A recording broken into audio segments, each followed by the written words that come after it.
Alright, howdy again, cowboys and cowgirls. Legos. Kids love them, adults love them. Fun to make stuff, funner to shoot them with a camera and put them on your blog. I'm going to show you how to shoot Legos, or basically anything that's small, using whatever camera you happen to have handy, and without using special fancy lights, and without using any kind of diffusion. Well, that's not exactly true, because we are going to use a kind of diffusion. We're going to bounce the light off of a piece of paper. You can get pro-looking photos using average Joe equipment. This is a Canon PowerShot. This is my son's. He's 10 years old. He doesn't need a super nice camera. Well, the thing is, this camera is about 20 times nicer than any camera I ever had. Long story short, I've carved out a little area here in my studio where I can set up what's called a Cyclorama. You might think of it as like an infinite background. Alright, well normally I would do this on like a bookshelf or maybe the kitchen table or some kind of a table that's against a wall. Like I said, a bookshelf works good. Again, my son has a bookshelf in his room, and we put the Cyclorama paper on one of the shelves, so he has a dedicated photo studio basically to shoot his Lego creations. What we're going to do here is make a space to work.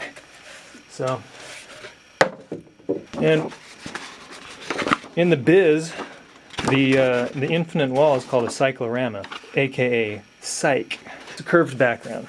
That's all there is to it for the cyc. It's helpful to kind of tape it into position so it doesn't wiggle around.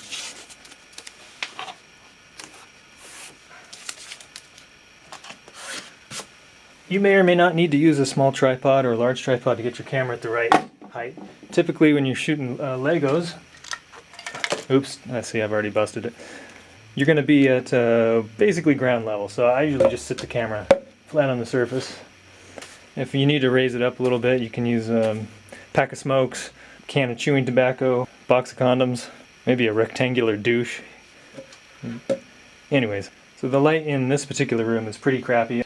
All I got right here is a strap-on, clip-on bulb. It's a 60 watt dangling from the ceiling. But what I want to do is control the light a little better, so I'm going to either use one or two lights. This is a little LED spotter, IKEA special. I'm going to try one light shining down from a 3/4 angle, kind of this direction. And I'm going to try to bounce that light with a piece of paper. Generally, I want to try to get rid of these harsh shadows. I'm actually not shining it directly on, I'm shining the light upwards towards the ceiling. I'm going to cut off a piece of this card paper and I'm going to bounce the light back down. If I shine this directly on, super harsh shadows, a little too dramatic. If I do this indirectly, I'm going to bounce the light off with the cardstock.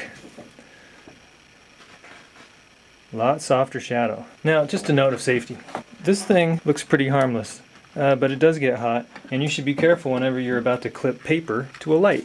It's not the smartest thing to do. Let us begin. This doesn't need to be super precise, it just needs to be large enough. It's about 8.5 by 11. Alright, here's my bounce card taped to my light source. And what I'm going to do is situate this thing somewhere where I get the best looking light. So I'm going to turn off the secondary lamp, turn on the bounce light, and there's another bulb in the room that's casting a little bit of a shadow. I'm going to ignore that for now. Something like that. That doesn't look too terrible. Now we just need to worry about this shadow over here. Here's the second light. This is the cheapo clip-on lamp. In this case I am using metal clips, and it looks like a little nun's hat. And there's a fold in it. Because what we're trying to do is get the light to shine out and hit that 90 degrees and bounce back to our subject. So let's see how we did. And I'm going to turn off the house lights. So we're just using these two lights. You can see some shadow here, some cross shadowing occurring. Now the thing with shooting against a cyc, if you're trying to eliminate all shadow, your subject is going to look like it's floating. That may be your intent. Shooting vehicles and Legos and things, a little shadow is not a bad thing. I would prefer if it was only on one side, however. So I think I've eliminated the shadow that was over here on the right. And I've got some nice long shadows. That's a winner. Well, I think we're ready to start shooting. Now I'm going to use the oldest trick in the book, which is to grab the nearest roll of tape and stick the camera on that. And we got the piston bully 160D with the, looks like a 14th century English knight with a katana standing in the foreground.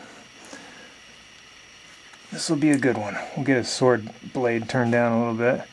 And this is when the fun begins. I mean, basically, that's all there is to it. Now, you can see that the whites are blown out here on the right side. The front of the vehicle is merging with the pure white of the background. The helmet is gray in reality, turning white here. That's a simple camera setting. I think we got this on auto, so we actually set the camera settings to boost the whites, which takes care of a lot of things. That'll blow out some of the shadows, it'll bring your whites up. So with a camera like this, a little handheld jobby, there's oftentimes an exposure setting, and I've got this one up to 1.2 or so. So I'm going to back that down, and we'll take a test shot, see if we took care of the blowout problem.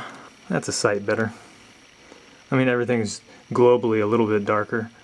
That is not a pure white, but it's good enough. Alright, so I have an assistant now, finally showed up to work.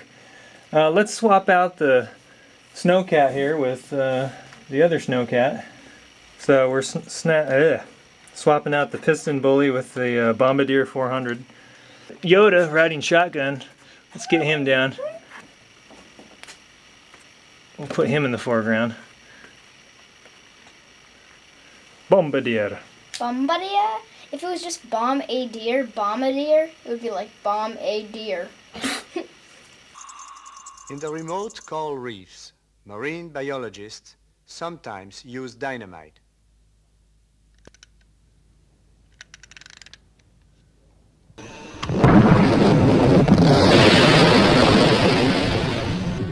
Here's our second subject.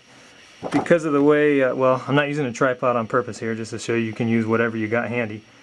Rubbermaid box with the portable mobile telephone device, kind of giving a little bit of lift. Yep. But we're framed up well, we're ready to shoot, so let's take a look. It's good to get the red eye in there, because Yoda has a problem with that.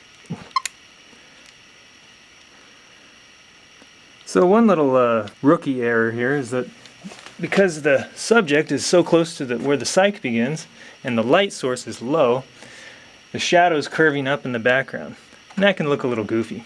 So we fixed the curvy shadow by bringing the right light source up a couple inches and pulling the subject closer to the edge of the cyclorama. Still within the lines here. Okay, stand by. Is this where your extra tripod went? Now, I'm going to crop this square.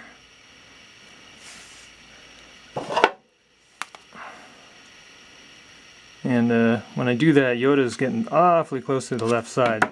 So we'll do a reshoot, move him over a little bit. Well, now I'm going to get picky because the antenna is almost poking out of the shot. So I can either take the antenna down or fix the shot. I think we should fix the position of the camera. Yeah, I'm going to freehand hold this camera, no tripod. I think we'll be okay. So, there you have it. How to shoot Legos and other small things, toys, whatnot. This is just basic stuff. Bouncing light onto our subject. It's all indirect. Using, well, this is cardstock. 8.5 by 11 and tabloid size cardstock. Taped and clipped to light bulbs. Danger, fire hazard. So be careful when you do this at home. Well, anyways, I hope you found that helpful. Good luck. If you're a first-time photographer or a KG veteran, let me know what you think. And if you have some improvements, great. And if you take any pictures using this technique, I'd love to see them. Drop a link down below. Heidi ho.